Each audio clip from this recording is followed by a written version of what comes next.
Let me introduce now Zac Unger. Zac is an active firefighter.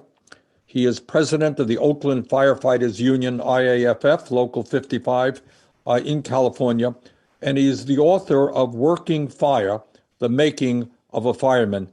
Zac, thank you very much for being with us. Thank you so much, Senator Sanders. I really appreciate you having me here, and I appreciate your leadership on climate, on keeping the labor movement vibrant. You know, when I started as a firefighter almost 25 years ago, we used to talk about wildland season. But now with climate change, wildland basically means everywhere, and there's no longer a season. You know, I worked the Santa Rosa fires in 2017. There were 24 people died and almost 5,000 homes destroyed. And that wasn't a cabin in the woods. That was a city. That was just a regular neighborhood like you would see anywhere else. And then I worked a fire in Oakland just yesterday where we lost 2 homes, and had the wind shifted just a little bit, we could have easily lost 100 homes or more. So wildland now for us basically means everywhere, from the suburbs to the big city. And as for the season, you know, we used to count on being done fighting those wildfires by October. But in the last few years, we've been fighting fires all the way up to New Year's Day. And our resources are stretched incredibly thin. California firefighters now, we routinely spend all summer and fall bouncing around the state from fire to fire to fire. My scheduled work week is 52 hours. I haven't worked fewer than 120 hours in a week since July. The toll on firefighters is really immense, and the toll on our families is really the hidden tragedy that we don't talk about enough. But for me, it's an incredible honor to be able to protect the public and do this job and work with the men and women who are my colleagues.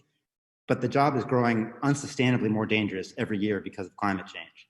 And you know, even when we're not on wildfires, we're inundated with the smoke from them all over the West. You know, we talk now about, oh yeah, it's October, you're not going to be able to breathe, it's smoke season. You know, when I was a kid, we didn't have smoke season, we just had Halloween, but now it's sort of we take it for granted. This summer in Oakland, we had 30 straight days of unhealthy air, and Oakland already has one of the highest rates of asthma nationwide, and our kids are really suffering.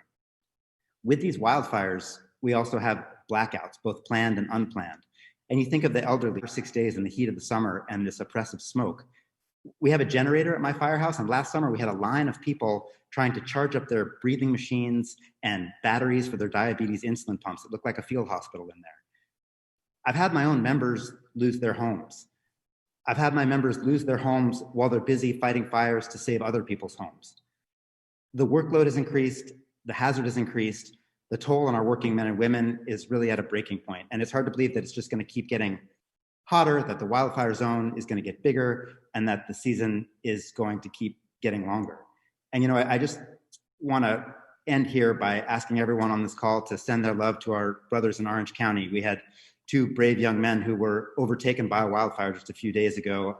They're covered in 2nd and 3rd degree burns, and they're on ventilators. So wildfires aren't theoretical for us. It's not a policy debate. This is our brothers and sisters literally fighting for their lives out there. So thank you for having me here to talk about wildfire.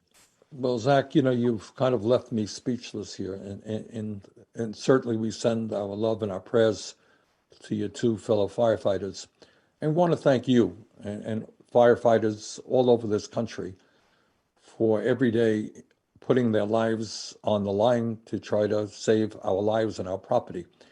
I was out in Paradise, California, and that may ring a bell with some viewers, where they suffered a terrible, terrible fire a couple of years ago. And it was just unbelievable to see what we saw.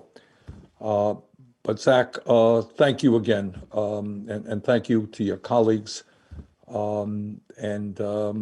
a member of the United States Senate, I certainly, and I know my colleagues will do everything we can to make sure that you guys get the resources that you need to continue to do the work you're doing.